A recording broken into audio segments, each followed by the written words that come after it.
football all day, and it still hasn't started to sound right. Week 5, Titans game is finally here. It's been a weird week. Sunday felt empty to me without the Bills game. We had bye weeks and everything too. We didn't have the Lions blowing a 30-point lead or whatever for however many games in a row. It was a weird weekend, but maybe Sunday felt empty to me, but today is not. My stomach won't be empty thanks to Picasso's Pizza. I know, great segue.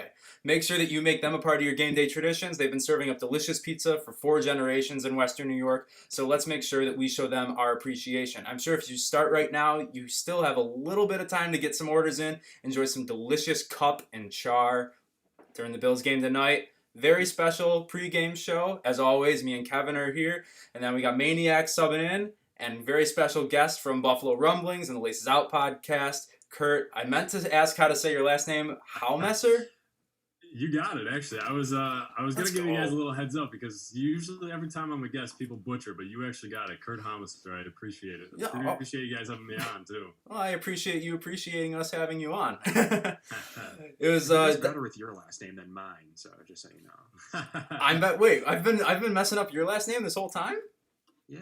Uh-oh. Shit. Uh-oh. Oh, no. This is not what we need 1/4 of the way into the season. Come on. I'm glad to be subbing in, though. I feel like Degenerate Al can't even come close to saying it, though. That is true. Anything looks good compared to his pronunciation. Excited to be subbing in here on the cap. Excited for the Bills. Big Tuesday night game. I feel like I'm Bill Murray subbing in, and meanwhile, I got Kurt over there playing the role of Michael Jordan. Wow. That is quite the compliment. I appreciate that, Maniac. Guys, I will say this.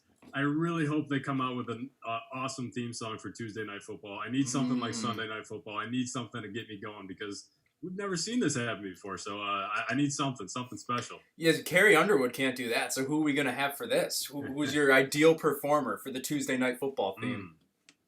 I think it would be Cardi B, and it would really just be her like dissing everybody. Like, you thought there wasn't football on Tuesdays? Here we go.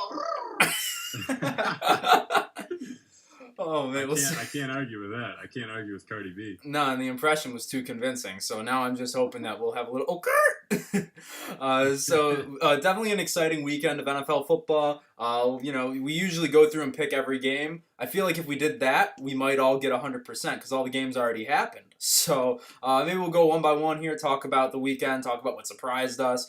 Kurt, you're the first time guest here on the Bills pregame show for the season. So what did you see this weekend that kind of took you by surprise? Maybe starting us off, I like it. All right, I will say this, guys. Going into this season, I was a little iffy. I was a little concerned because with all the hype going in last year, I didn't know, but I'm a believer in the Cleveland Browns this year. Ooh. I really am. Mm-hmm. I like what the Browns are doing this year. Not the best start, not the hottest start, but these past 2 weeks, they've really proven it. They've shown it. Nick Chubb goes down. How are they going to bounce back against one of the best run defenses in the league against the Colts? Yeah. And they come out guns a-blazing. They get – and I like the Browns. I love what Kevin Stefanski's doing with that team. I'm not totally sold on Baker Mayfield, but he is showing that he can win games with the talent that he has. Odell Beckham's coming in hot. He had one of the strangest rumors to start a season with, and now look at him going off pretty much every week. So I like the Browns a lot this year, guys. Yeah, I'm torn whether I think the Browns stink or whether they're amazing, and it's somewhere in between. It's like I feel like them and the Cowboys I almost hold in similar lights right now. Like offenses that are kind of like ticking on all cylinders, but what's going on defense? But when Kareem Hunt's your backup running back, like I don't know if I can argue about the Browns from like an offensive efficiency standpoint. Yeah, definitely. I mean, you had the Bills interested in Kareem Hunt 2 years ago. Yeah, true. When he first came out, there was rumblings of that maybe he could be a reclamation project here in Buffalo. That didn't come to fruition. Obviously, signed to Cleveland, liked the running game there. I mean, obviously, it's been through multiple head coaches now. It's back-to-back years. They turn over coaches there, but Kareem Hunt's still a good football player. He's great in Kansas City. Obviously, went through what he went through on off-the-field stuff. But that's quite the insurance policy, as we saw across the league. What is hurting the Bills maybe is, do they have a quarterback 2 contingency plan as we see these injuries happen right now? And you saw Andy Dalton come into the game and almost, for coming in cold, look just as good as Dak Prescott. So that's a great insurance policy. He's probably the best QB2 in the league at this stage. But, I mean, it's something that you have to think about now. And I thought that was one of the big thing I took away from this game was Andy Dalton being able to come in here, sling it, still find CeeDee Lamb, still find, Michael Gallup late in the game, didn't really use Amari Cooper too much. But they didn't miss anything. So will they go on a stretcher with Andy Dalton? Will they sign Andy Dalton in this offseason instead of Dak Prescott? I think it's an interesting concept. I think there's a lot to talk about and digest out of this. It's almost like an ideal situation for Dallas. They can see, like, look at how good our offense is, Dak. Like, it's good anyways. Maybe use that in negotiation and watch Dak, like, see ya. So it's going to be interesting to see what happens with all this. But that's the biggest thing I took out of it was Dallas's offense was just as good under Dalton in limited stretches. And we're going to see if that continues on this week. And on top of that, Kansas City losing to Vegas. Obviously, after the Bills taking care of Vegas, maybe we're a better team than we thought they were. They played pretty well against the Bills, in my opinion. Bill played a really good defensive fourth quarter, their best quarter from a unit all season. So that was really good to see. But Kansas City's now missing, to put their fullback on the COVID list. Yeah. On Anthony Sherman, missing Sammy Watkins with another injury, doesn't get to play Buffalo. And obviously, Osemele, their starting guard, who's actually turning it around really nicely. The season's out for the year. And they already had a couple of opt-outs at the offensive line position, one notably being a doctor opting out. So they're hurting on offense. It's all Patrick Mahomes show right now. And we'll see how that goes. But, this week's this week. There's still a game to be played today. And that's what I noticed around the league. And I thought those are some pretty cool tidbits. Yeah. The Chiefs are full throttle. They're like The Office seasons 1 through 7. Ooh. Yeah. But when they're missing all the other pieces, I mean, it's still a good show. I would still watch it. Season 8? But they're more like season 8 and 9 there. And that's just real quick. My triple threat of storylines I'm watching before you go on, Wake. 1, 49ers currently last in the NFC West. I get Garoppolo's hurt, but it's incredible. The Cardinals are playing well. The Rams, the Bills have handed the Rams their only loss. And obviously, Russ is cooking in Seattle. The other storyline out of the NFC, Degenerate Al has Bills to win the division and Cowboys to win their division. So the Cowboys are now 2-3. They're first in the NFC East. But Dak isn't coming back anytime soon. So let's see where Dalton will take the Cowboys and Al's potential bet. And then Northern football is back. 5 of the 8 teams in the Northern divisions have 4 wins. That's pretty impressive. Wow. That's all I got to say. Hashtag analytics. Maybe Mercury's in retrograde. I don't know. They're not bird teams or anything. But what I really, Kevin, this will be referencing, an episode we had with Dolphins Talk, back earlier in the season around week 1 or week 2. We played them in week 2. I have a bad memory, I know. But, I know they just beat a bad 49ers team, a banged up 49ers team, we'll say. But, I'm never going to count Fitzmagic out from pulling anything off. And especially with the 7th playoff team this year in each conference, I wouldn't be surprised if the Dolphins managed to sneak their way in there with a 9-7 or a 10-6 record. 2-3 is better than I thought they would be at this point in the season. So, and all the players on the Dolphins are saying Fitzy is the kind of guy that we want to play for. And that's not shocking to anybody who's literally watched him play a football game ever. And Brian Flores, to me, this stinks a lot. Like Sean, I know it's not his first year as a head coach, but Sean McDermott's first year where Tyrod leads this team and everyone's saying yeah, the culture we have here is really good. That's how we're getting there. I could see the Dolphins pulling it off in the same way and getting that last wild card spot in the AFC. I really thought that we would see Tua come in earlier. I thought Tua Tagovailoa would be starting by maybe week 5 or 6, but how are you going to pull Ryan Fitzpatrick out when he's playing like this? We've seen it. You can have the games where he throws for 500 yards and 4 touchdowns, and then he'll turn around the next week and have 3 interceptions and maybe 160 yards. So I don't know. I think this Dolphins team is a lot better than people gave them credit. I figured they would come out slow from the gates just because the weird offseason we had, they weren't able to work together, all these new guys, all these rookies. And I thought they would come out slow, but, they looked good week 1. They looked good against the Bills. They didn't look, like the 0-16 team that a lot of people expected them to be last year. So, I could maybe see them sneaking in, but I don't think they'll make the playoffs. I think they'll be, right on the fringe and maybe making a late season push. Yeah, I could see that. I mean, what stands out for me right now is they're 10th in point differential right now. And they're tied with the Bills with 23 points. So I'm not going to say they're as good as the Bills, obviously. That's one stat, and never would I ever say that this year especially. But, Fitzy's the kind of guy that you just want to root for. So, I would just love to see him actually make the playoffs and then probably not do very well in the first round because there's a very good possibility if they did, they could play the Bills if the Bills are winning the division. Bills are winning the division. And a Bills nugget, Quentin Spain will not be playing today with foot soreness, as it's all over my Twitter, about 100 different accounts. So just Yikes. randomly in warm-ups told the team that he wasn't feeling good. He's been in and out of the lineup all season. We don't know if the fandom benching, he got re-signed this offseason for 3 years. It is a deal that he can get out of after a year. However, some things happened. They haven't said why the guard switching. I think it more has to do with Cody Ford basically saying I can only play left guard. That's a position I've been best at, and that's really where I need to stay. And Spain's like, well, that's my position. So I think he got kind of upset, deleted his Instagram posts and whatever, like everyone else seems to do nowadays, and it kind of lost his job. But should be no harm, no foul with Brian Winters playing right guard. I'd assume, even though he was on the injury report, that he'll play. So that's a note that the Bills will be out. Quentin Spain, who has seen the field a little bit, but been on the bench, so they're missing their potentially start. I don't even know who you consider their starting right guard right now. I guess it's Brian Winters at this current moment, but he is Quentin Spain will be out for the game, so might be. Season appearance for Ike Butker, his first time being active this season. So a guy they really like, they've stashed him forever. So that's just an early nugget as we approach an active season in 15 minutes. I mean, how can you not like Ike? I mean, I just want to go on record first, Quentin, even though you've deleted your Instagram posts, I have not deleted the admiration I have for you in my heart. From Western New York to Quentin Spain, I am with you. Okay? Mr. Undrafted. Yes, Mr. Undrafted. You're not going anywhere. You're still deep in my heart. You're still in Bill's Mafia's hearts. Can we get the hearts out in the chat for Quentin Spain? YouTube, Twitter, Facebook, Heart. Let's get the hearts going for Quentin Spain. Get hearts in the chat. And I guess, this might be a good transition into talking about the injuries and everything we do know about. Obviously, like Kevin said, inactives will be out in about 15 minutes or so at 5:30. But I guess A.J. Brown is active.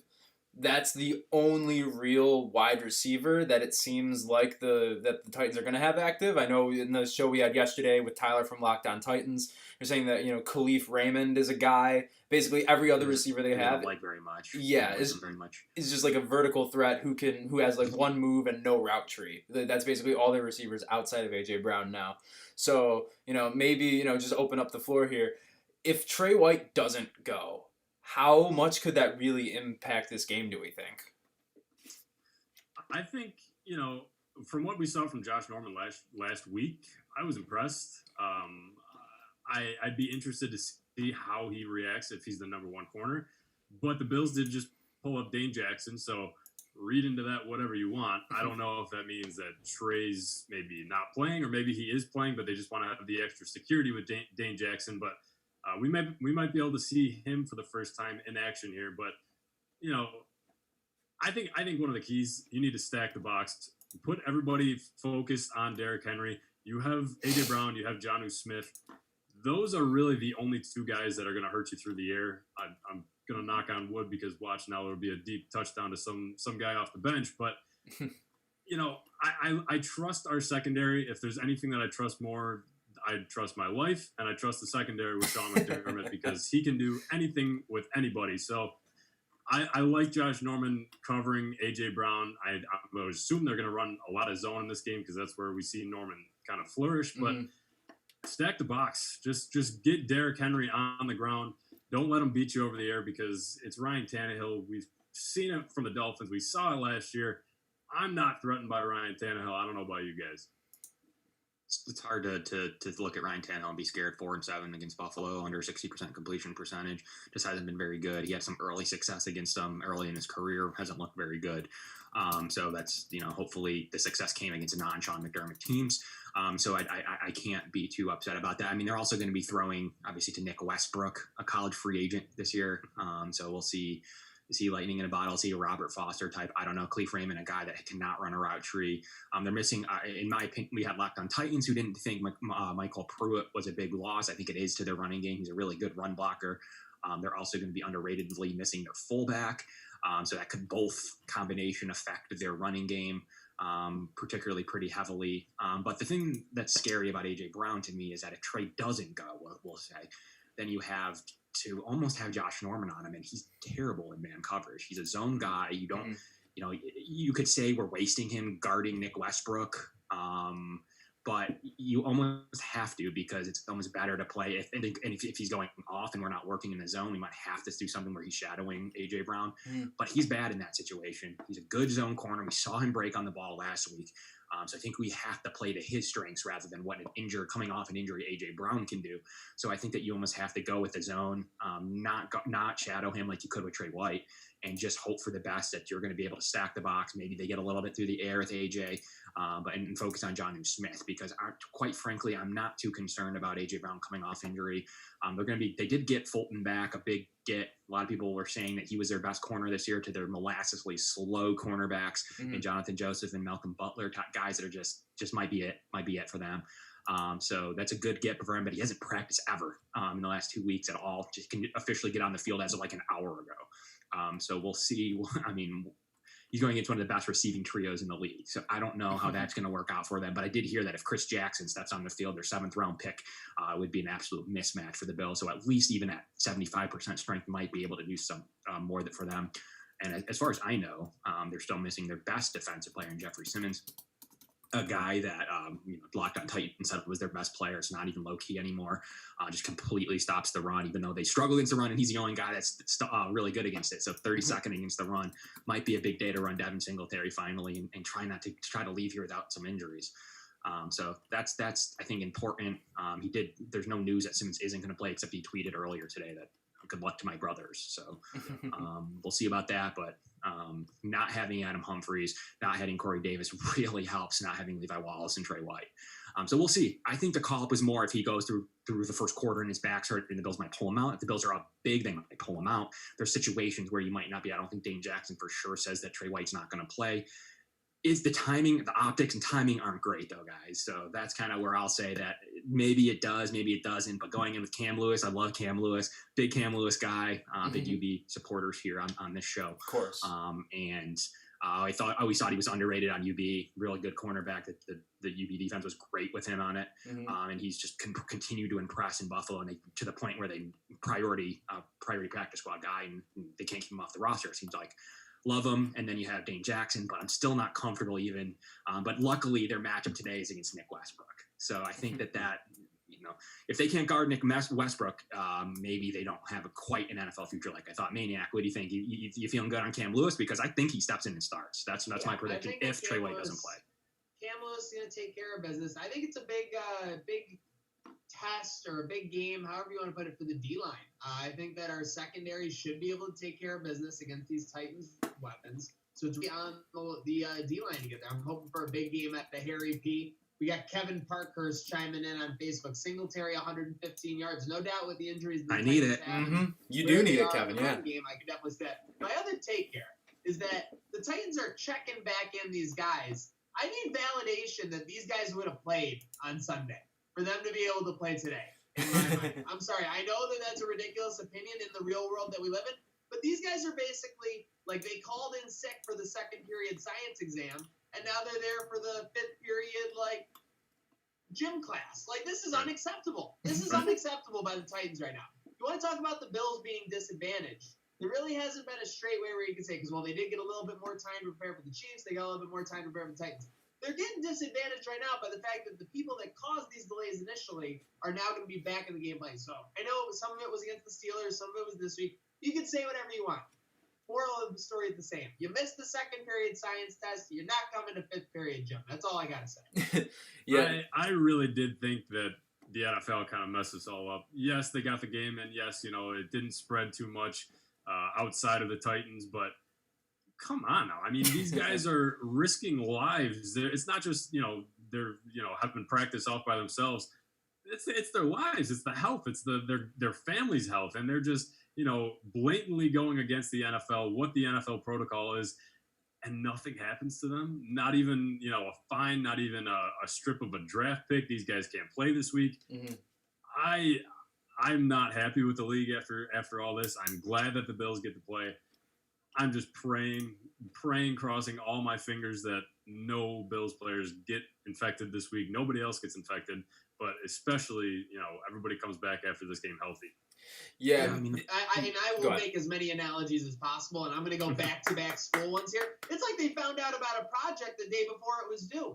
Literally, so they're just scrapping me scared. You couldn't have waited any longer for these results. I guess they're probably waiting on testing, et cetera, et cetera. Yeah. But like going into this, I think it's plain and simple that they should have given themselves a little bit more flexibility. Given how everything was going to be this year, 2 bye weeks probably would have been the plan.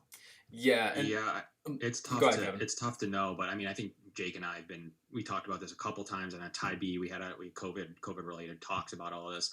I don't think the punishment's we don't know what it is yet, and it's not going to be good. It's just not going to be good enough. I don't think that if you weren't available on Sunday, to Maniac's point, you shouldn't be able to play. If you weren't off the list on Sunday for normal 1 o'clock kickoff, you should not be able. So it would have been Saturday. Should not be allowed to play in this football game. It's simple as that. The Bills don't know who they're game planning for. That's the reason for inactives. And I just spilled my coffee. Kevin is throwing. You couldn't tell because I'm on I'm on the beach. Yeah, you mean you spilled your Corona, right? It looks like your server to your private cabana just brought you the wrong martini. And to me, honestly, guys, the punishment's awful. You shouldn't be able to. Bills. That's why there's an inactive list. That's why the competitive balance of being able to have injured players sit out. Everyone's like, why isn't everyone active? They should be active.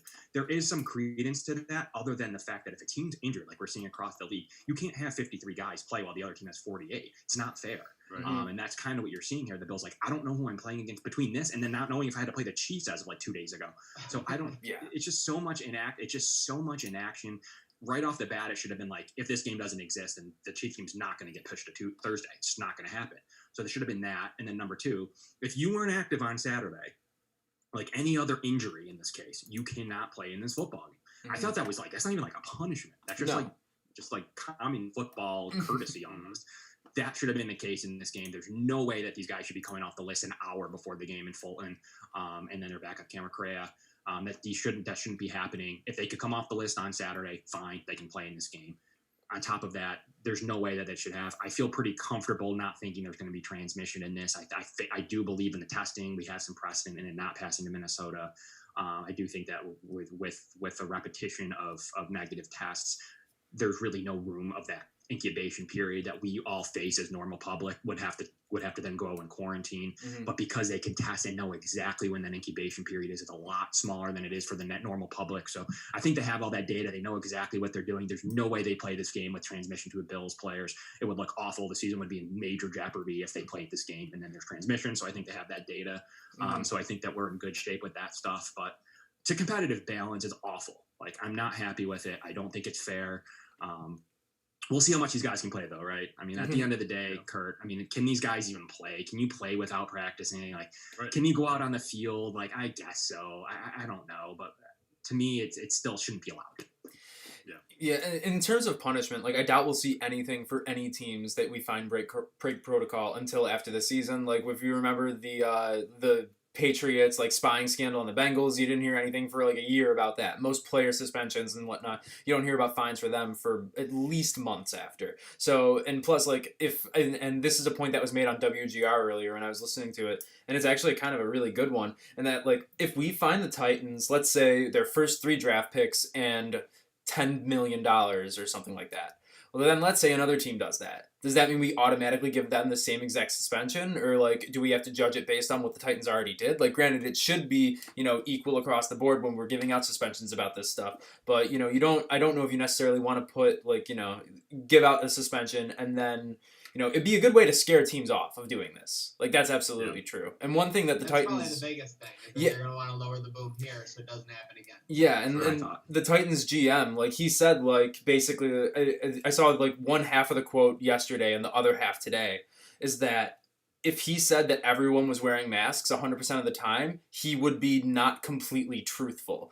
And then he went on to say... That's a fine right there. I mean, that's like that's a draft pick right there. But there. then he defended that by saying... But there's so many other teams across the NFL that aren't doing it either. But, like, that doesn't make it right. Yeah. It's protocol. I'll use another school analogy here. This is like getting caught cheating on a test. Everybody's cheated on a test. Everybody's done it. You got caught.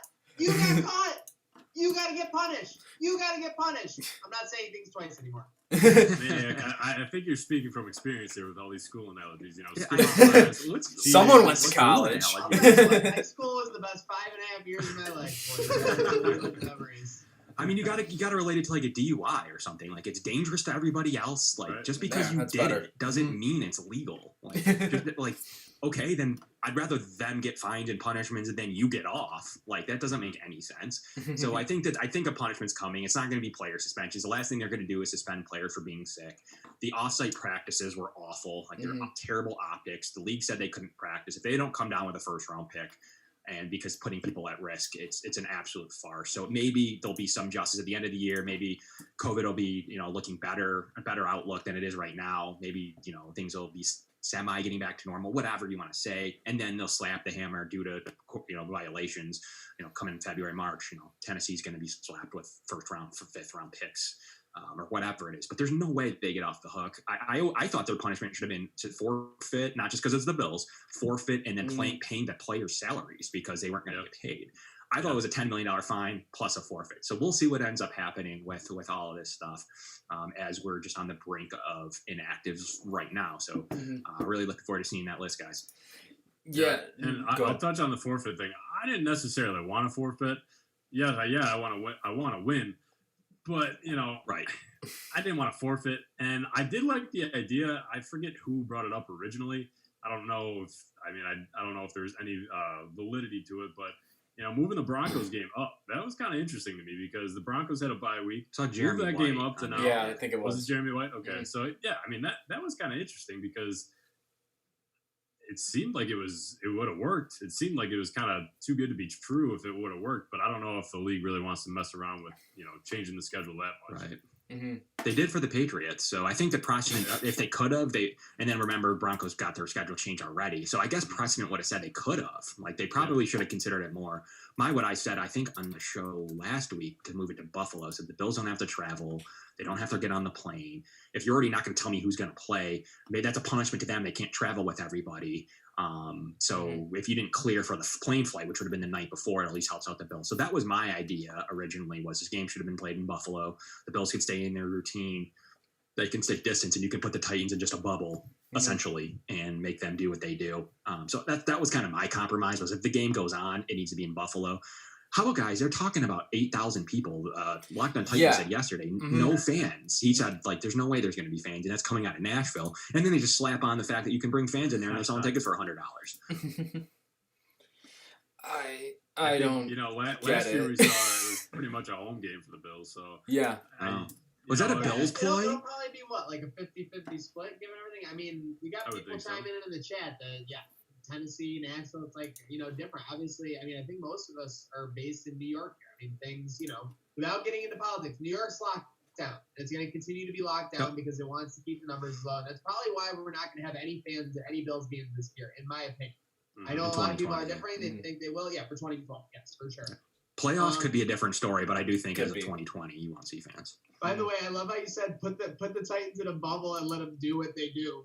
The Titans last 3 weeks, that has not been good. No. You're not going to stop them anyways, right? They're going to do it.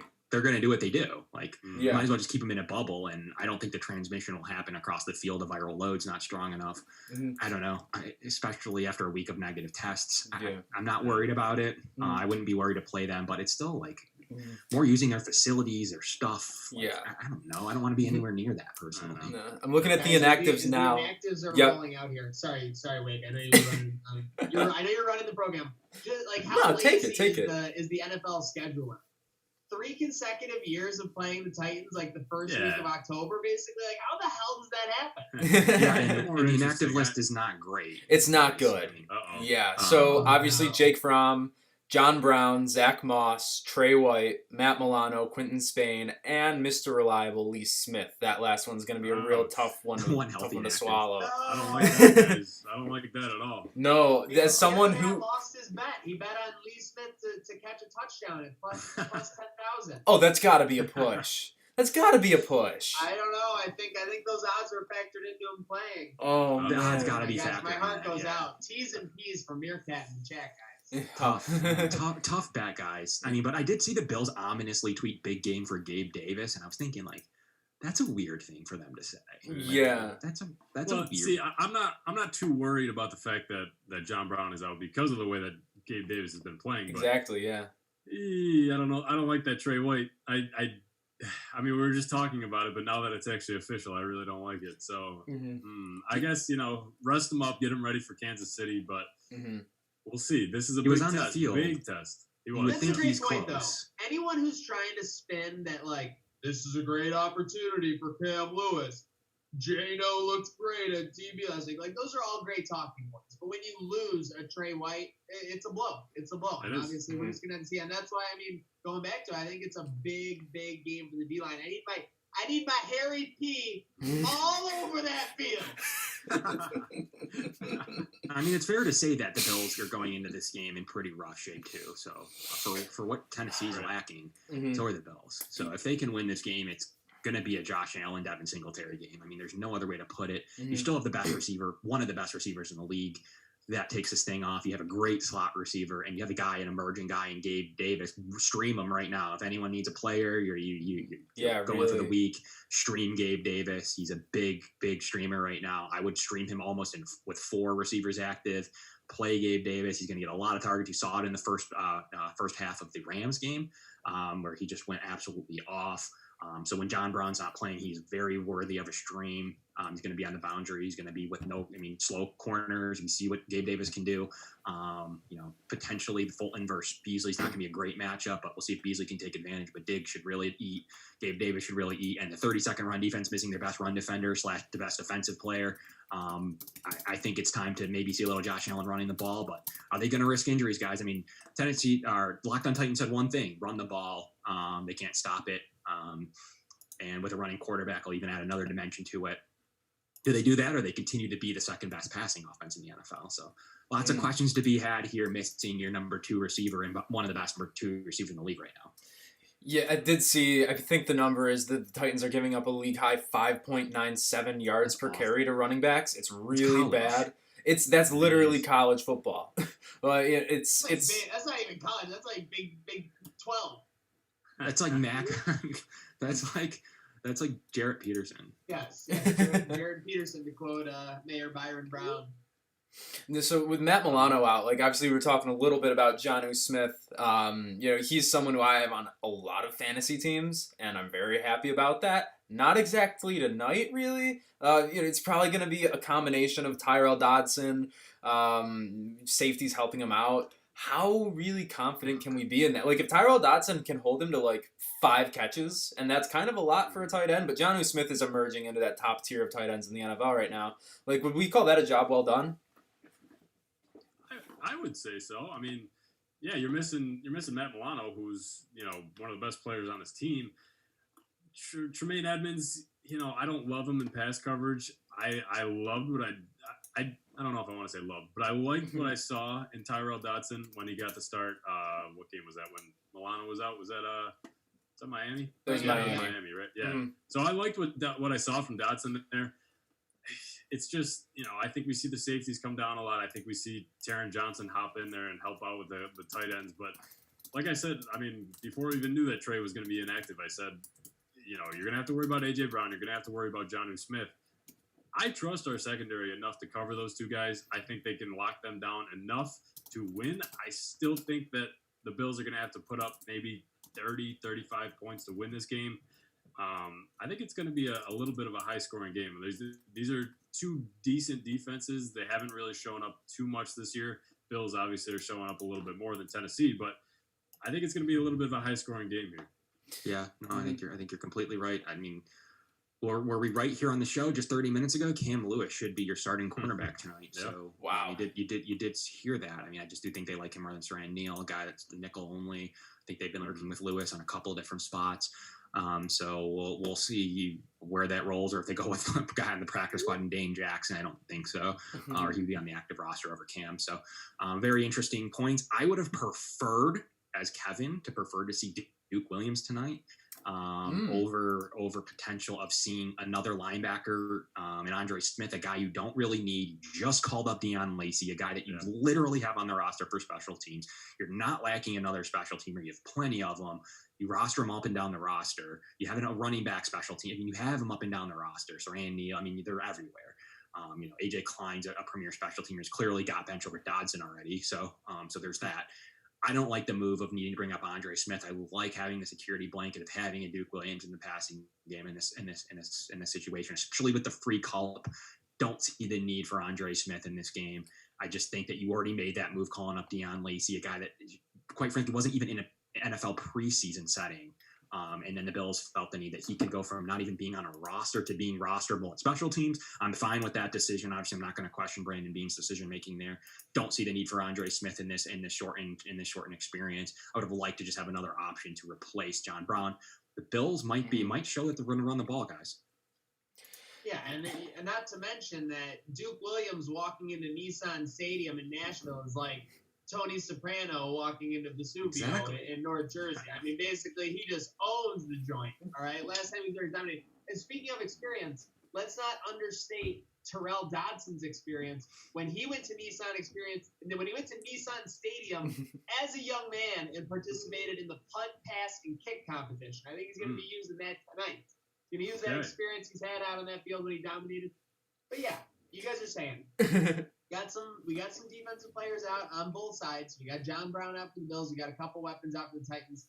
I'm seeing a sloppier kind of defensive affair as we kind of wind towards our predictions here. And real quickly, sorry guys, before predictions come in, inactive Christian Fulton after that. Oh, so they did call him up to inactivate him, and they did inactivate Kemalai Correa. Well, I feel better.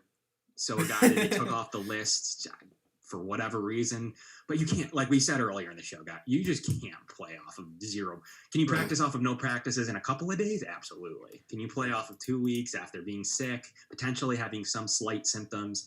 Absolutely not. So that's the Bills catch a slight break, but so maybe the John Brown and so now there's an extreme matchup advantage back to Cole Beasley. There isn't a slot cornerback, as we heard yesterday. To see Chris Jackson come on the field to try to guard one of the best slot receivers in the league is going to be a major issue. So now the ball bounces back. Both defenses are in rough shape tonight. Okay. Now, see, the Bills only have to beat the, almost 40-year-old Jonathan Joseph in the secondary and Malcolm Butler, who you mentioned, they're just molasses. So I think you send I think you send Stephon Diggs, just streak him down the field. Yep. Let Josh show off that arm on primetime day. I think so. I think this is a big game for Josh Allen too. I think, people keep seeing on Twitter, not Bills fans keep seeing Josh Allen on Twitter and say, wow, okay, this guy's kind of getting it together. They haven't watched the Bills game yet. They haven't seen what he's done. So now is the game to do it. Show up against the Titans on Tuesday Night Football. That's a good point. He needs to be the best player, not even on his side of the ball, but in the game. I mean, he needs to be the best player in the game, and I think he can be in this game. And if he is, it's going to bode well with those plus matchups across the cornerback situation for Tennessee. And them not being able to run the ball should be a plus matchup for the Bills' offense. Strain Gabe Davis. So those are I just wanted to get that in. Sorry, before you did the predictions, because not that it should sway you that they're back up outside and rush linebacker and their nickel corner aren't playing, but it is a slight piece that I wasn't looking forward to them getting a little depth back on top of a nickel corner. Yeah, and before we move on to the predictions, we talked about how Stephon Diggs could be just used more than any other time this year. His over-under for receiving yards this game, 75.5. I think, and by the way, for Meerkat, for Stephon Diggs, 75.5. Okay. He's currently the NFL leader in receiving. Without John Brown? Yeah, without John Brown. Good bet. And it does say for Meerkat, must play for action. So his Lee Smith bet might be okay. It might push, just so you know, Maniac. I mean, to be honest, I haven't been able to get that out of my head. Now I can go forward. Thank you. Thank goodness. Yeah, thank God we know about Lee Smith now, man. What are we going to do without... Why would he think he's active in the first... They don't have a tight end in the ring. Why would you think he would... He's the tight end weapon against Tennessee. I'm sorry, come on. But he doesn't have a path to the active roster. Well, we'll move into predictions now. Spread is 3.5. Over under of 51.5 right now. I said it ASMR style yesterday. I won't haunt you all with that again. I'm going to say Bills 34, Titans 20. I'm sticking with it, sticking with the over, sticking with covering the spread. Trey White makes me nervous. Maybe make it like 34-24, but I think the Bills are still going to get this one. And I don't think it'll be as close as people are worrying about. I'm with you on that. I was bouncing back and forth. I don't know if I wanted to take the over or the under. I'm not putting any money on it, but I'm taking the over on it. Mhm. I think Bills take it kind of convincingly. I think it might be another one of those games where it's a lot closer at the end to score, and people kind of get confused by it. Yeah. But I'm saying Bills 30, Titans 24. I think the Bills do it convincingly. I think the third quarter will probably be ugly because that's what it's been the whole year, and they're just going to give us a heart attack and fall apart in the third quarter. But no, I like the Bills a lot in this game, and I was thinking about this too. I think the Raiders are a better team than the Titans, and I feel like people don't give that enough credit. I think that the Raiders are a better team. I would prefer Derek Carr over Ryan Tannehill. Yeah, they got Derrick Henry, but they got Joshua Jacobs. So if the Bills can play, a little bit better than they did maybe last week against the Raiders, I think they got this pretty easy. I think you're on a good track. I think the Raiders might be playing better football. I think they're a good team. I think they're low key having great quarterback play, good running back situation. I think that was a big Bills win to go on the road and win that. A lot better than it seemed preseason and a lot better than it felt during the game. They played a lockdown fourth quarter defensively. So that was huge, and they didn't have some of those talent. Trey White went out in the fourth quarter. They lost Matt Milano around then. So they were playing with a similar style of defense, but still get after it on the D-line. And there are no issues on the Bills' defensive line right now. So they're all playing great. They're not getting crazy sack numbers because the Bills are actually playing against teams that are getting the ball out as quick as anybody in the NFL right now. So that does help your cornerback situation out a lot. I just don't want to see Josh Norman trailing a lot of A.J. Brown. I don't think that's a plus matchup. I think you just kind of got to roll with the punches, maybe shade like a hide over to Cam Lewis if you have to. Whatever you have to do to guard him and make adjustments as you see fit, stop the run. I think the Bills do have this game. I don't like that they haven't really practiced. They're sick. They do have this Houston Astros mentality according to their locker room, but the Houston Astros were a team with a losing record, played an awful Twins team in the playoffs, and then are going to get swept by the Rays. Not a good team. So I just, whatever mentality you want to have here, I'm not buying it. I think the Bills have the best player in this game in Josh Allen, and the best receiver in this game in Stephon Diggs, and a good running back that can battle against Derrick Henry. I got the Bills 34, Titans 20. All right.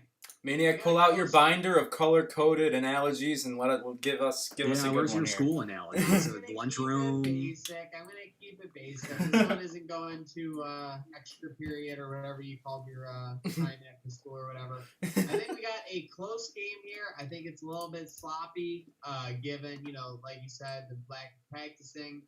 By the way, we got Katie chiming in the chat. Hi, Kurt. Ooh, that could be a good look. All right. But Zach, speaking of good looks. Zach, that's my girlfriend. So okay, good. I didn't want to get you in trouble. I wouldn't want to. We didn't want to shout out if that was not. No, she's just supporting. Showing love. Shout out, Katie, love to see it. The girlfriend. Okay. Also, shout out this Bills defense. I hope they make a number of plays without Trey White. I know he'll be rooting them on hard. I will make my crazy prediction of the game. Andre Roberts finally gets a return touchdown. The team's prediction. Oh yeah. And then, but it is a closer game than we think. Bills end up pulling it out 26-24. Ooh, interesting. That's the under. I don't like that. The question that I propose, fantasy question I propose every pregame show this week is, there we go. Do I stream Gabe Davis over A.J. Brown? What do you think? Gabe Davis over A.J. Brown, 13 points needed in this specific high dynasty league. 13 points. Is Gabe Davis going to do it, or is coming off an injury A.J. Brown? What do we got? What's the room say? See, I trust Josh Allen more than I trust Ryan Tannehill. So is it? I can't go against the Bills. Is it PPR? Gabe Davis full or half PPR? Half. Full. Sorry. Full. I would probably. I mean, they're both receivers, so it's not like that matters. But I would probably go Gabe Davis. I think. You got two Gabe Davises, Maniac. What do you got there? 13 points PPR. How are you going to ask me 75 minutes to kick off? Who you just start? A Bills player or a guy they're playing against? Come on. Do you really want to be rooting? Yeah, exactly. Do you really want to be rooting for A.J. Brown? Come on. How could you not want to go with Gabe Davis in that situation? I do feel like Tannehill, maybe with less weapons, will want to go to his dependable guy Brown. We had a good amount of success with last year, obviously. Got my dogs barking, but the Titans will not be barking as an underdog today. With that said, go Gabe Davis. Your dog's telling you to say A.J. Scott Brown. And Michael Scott of fantasy football. Keep it simple, stupid. Okay, that's. I hear the dog calling for Gabe Davis. Okay, so we're gonna note that. We're gonna say that this room right here said Gabe Davis to stream over one of the best receivers last year in A.J. Brown. So we're gonna track this throughout the night and see if that's the right decision. Yeah. Other league, do you play Gabe Davis or Singletary though? Do we have Singletary? Oh, it's Singletary. Okay. I don't think that's close. Singletary, okay. All right. Just wanted to see. Two Bills. I just wanted to see the room. But the room does say Gabe Davis over A.J. Brown. That is a bold cap take. In my one league, I need Stephon Diggs to only get 4.5 points. So I might be in a little trouble. I think you got that covered. Oh, thank you, Kurt. I needed to hear that. But I like A.J. Brown. My buddy, my buddy and I have a bet between A.J. Brown and DK Metcalf. I have A.J. Brown, who has more receiving yards 3 years into their career. And that was a fun bet as of last year because they were within like 20 yards of each other. Now A.J. Brown's hurt, so I might be a little worse for the wear there. But no doubt, we're in for a good one. Got fun. I was about to say fun receivers on the Titans, but then I remembered it's only a hurt A.J. Brown, so not really. and Corey Davis is a big loss, guys. You can't. Yeah. I think he would have absolutely feasted the way he runs a slant route, the one he runs a full route tree. He's playing great football right now. Adam Humphries is kind of very similar to Cole Beasley too. So a guy that was in free agency at the same time that we're kind of looked at back and forth on who's the best type of slot receiver. I remember wanting him. The Bills chose Cole Beasley in this situation, but a lot of people wanted Adam Humphries in that same year. So they're missing both of those. So it's a huge knock. Corey Davis, I think, would absolutely, especially without the Bills' cornerbacks, would have absolutely feasted tonight. So big loss for them that they're losing their two receivers, and they're gonna have to play unexperienced guys. So it's gonna be a good battle. Watch Cam Lewis and see what he can do, and to see what the Bills scheme up because they're gonna have a full strength defensive line, a weakened linebacking core, a weakened cornerback core. Full strength D line, full safe safeties. So what do you do in this specific game? I'm interested to see what Sean McDermott has schemed up. If there's anyone that can get us through this, it is a coach like Sean McDermott. He's great at coaching for the game, not getting the players to look ahead, keeping them level-headed. I'm excited to see that. I was also very excited to have you on here, Kurt. Really pleasure having you. Have any parting words of wisdom for Bills Mafia going into this Tuesday night football game? It still doesn't sound real, but I'll take a page out of Aaron Rodgers' books. Relaxed. I know a lot of people are freaking out probably right now because Trey White isn't playing. This team is fine. This defense is good.